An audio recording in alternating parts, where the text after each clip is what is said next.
C'est le réseau parlementaire pour la bonne gouvernance des ressources minérales qui ce matin à l'Assemblée nationale fait un atelier de restitution d'une mission effectuée au mois de mars 2017 par deux de nos collègues, Mme Hélène Tine et Cheikh Oumar Sy, qui avaient été au Canada faire une visite d'études pour étudier comment l'exploitation minière responsable se faisait au Canada.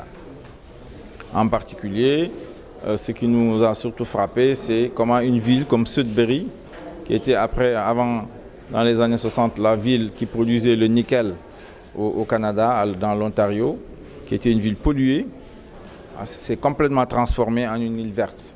Une ville verte, avec une politique de RSE qui a conduit aujourd'hui le gouvernement canadien à élaborer un livre blanc sur la RSE.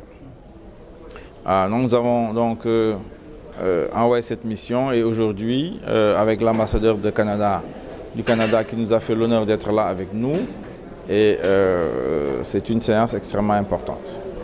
Évidemment, c'est pour pouvoir appliquer ça au Sénégal, que ce soit à Kédougou, à Bambey ou dans le Tivaouane. Tout cela est évidemment utile en ce qui nous concerne.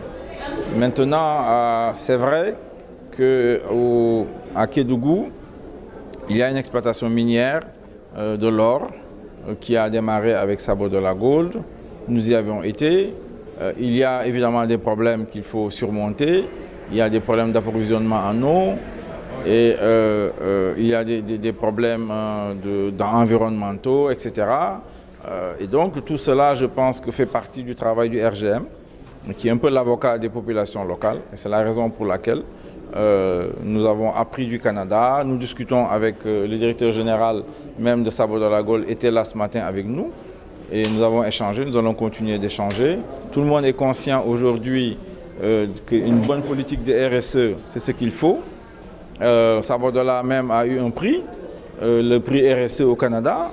En tout cas, ça veut dire que d'une certaine façon, on approuve ce qu'il fait dans le domaine de la RSE. Évidemment, nous aussi, nous avons nos propres revendications et nous allons continuer à discuter avec eux et à faire très attention, non seulement dans le Kédougou, mais dans le Tivaouane et dans le Bambey où nous avons été récemment. Et donc, je pense que c'est ça l'intérêt de cet atelier. Nous avons aujourd'hui deux collègues qui sont là, qui ont une expérience très forte, qui pourront partager avec tout le monde au Sénégal, toutes les villes minières, toutes les collectivités locales impactées.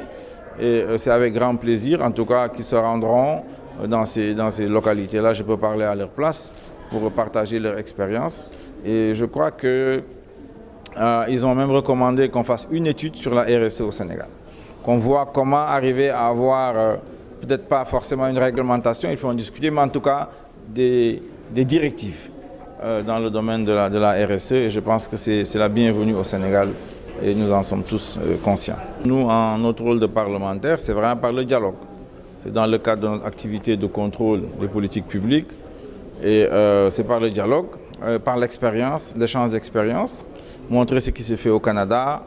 C'est comme ça, je crois qu'on va progresser pour arriver à résoudre les problèmes environnementaux.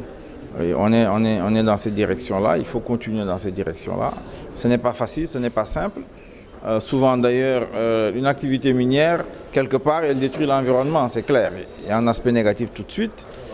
Il faut aussi avoir des solutions techniques pour réparer.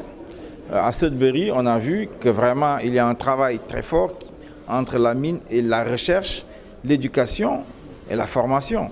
Parce qu'il va falloir trouver peut-être des solutions techniques aux problèmes, aux dommages causés à l'environnement. Et tout cela, je crois, fait partie de notre travail de parlementaires et nous allons le faire évidemment avec les pouvoirs publics, avec le gouvernement ainsi que les collectivités locales.